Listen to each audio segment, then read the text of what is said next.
सुप्रभात। प्रभु की अटूट भक्ति।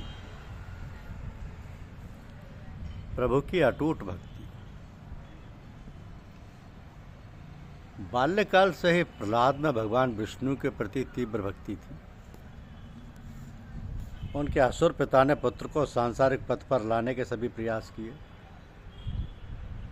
लेकिन उस छोटे बालक ने उस सभी निष्ठुर अत्याचारों का वीरतापूर्वक सामना किया और वह भगवान की भावना स्तुतियाँ करता रहा। जब भगवान ने उसके सामने आविर्भूत होकर उससे वर मांगने को कहा था, उसने कहा, विश्व में अविवेकी लोगों की जैसी दृढ़ प्रीति होती है, मैं वैसी ही प्रीति सहित तुम्हारा स्मरण करूं और वह प्रेम मेरे हृदय से कभी दूर ना हो। हे प्रभु, मुझे सहस्त्रों बार जन्म लेना पड़े तो भी मेरी तुम में अटूट भक्ति सदा बनी रहे। आधुनिक काल में भगवान के प्रति तीव्र व्याकुलता में श्री रामकृष्ण का दृष्टांत अद्वितीय है। भगवान के सभी रूपों की दर्शनाभिलाषा इतनी तीव्र थी कि वे 6 वर्षों तक नहीं सोए। वे दिन रात विभिन्न आध्यात्मिक भावों में विभोर रहा करते थे। वे भाव इतने तीव्र थे कि लोग उन्हें पागल समझते थे। सचमुच उन्हें दिव्योन्माद हो गया था। वे कहते थे कि जिस प्रकार माँ को ना पाकर बालक बेचैन हो जाता, वह किसी भी प्रलोभन से बहलता नहीं। इसी तरह ईश्वर के लिए व्याकुलता चाहिए, तो यही व्याकुलता हमें ईश्वर से मिलाती है। हिंदू, मुसलमान, ईसाई, शाक्त आदि किसी भी पद से जाओ, वह व्याकुलता ही असली बात है। वे तो अंतर्यामी है। यदि भूल पद से भी चले गए तो भी दोष नहीं है, पर व्याकुलता बनी रहे, वे परमात्मा ही ठीक पथ पर चला देती।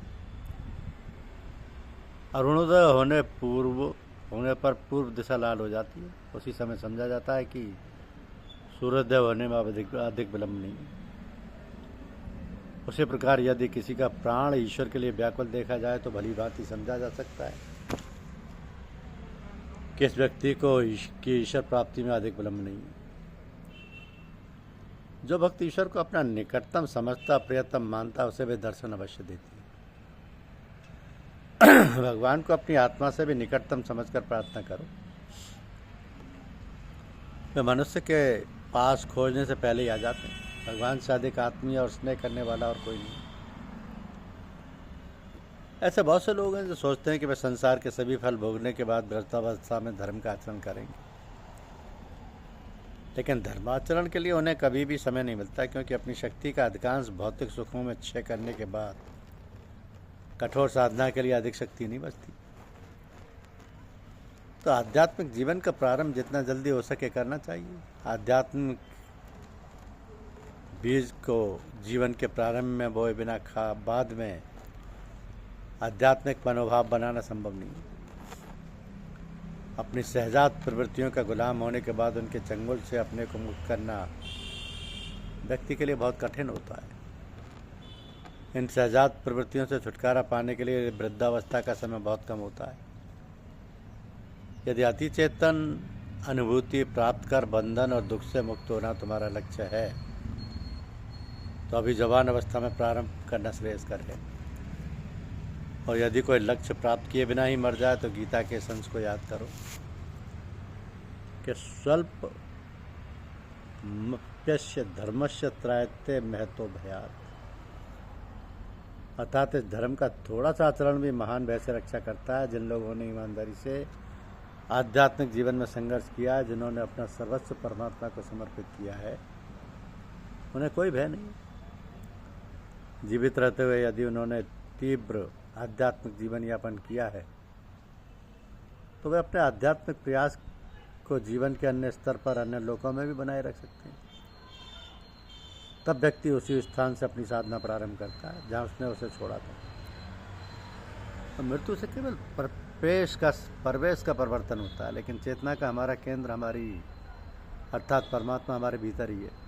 हम जहाँ भी हों, अनंत परमात्मा सदैव हमारे साथ हैं। इस भाव को अंगीकार करने पर मृत्यु का भय नहीं रहता। हमें ना तो जीवन की अभिलाषा करनी चाहिए और ना ही मृत्यु की।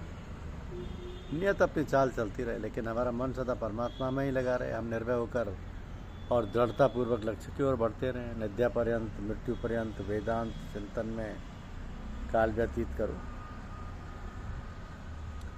परम पूज्य साहब जी परमात्मा की स्तुति, प्रार्थना और उपासना नित्य किया करते और उन परम निराकार साहब के स्वरूप का नित्य चिंतन, मनन और ध्यान क्रिया करते कि नमस्ते श्री राम राणाय नमामि, नमस्ते नियंता परम साहब जी नमामि। हम भी उनके स्वरूप के नित्य चिंतन, मनन और ध्यान किया करें।